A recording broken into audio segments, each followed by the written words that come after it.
Hear me. Some coppers has lost 0.5% of their glory due to carelessness. Don't forget, this world we are is a wicked world.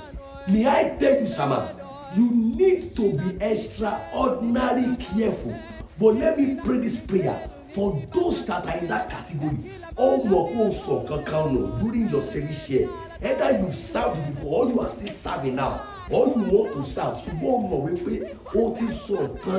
during this your service here, I prophesy everything you've lost. The Bible says, I will restore the years the cankerworm, the locust has eaten. I prophesy, I declare restoration.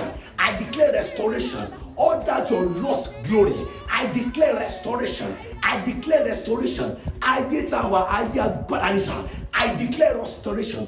I declare restoration in Jesus Christ's name.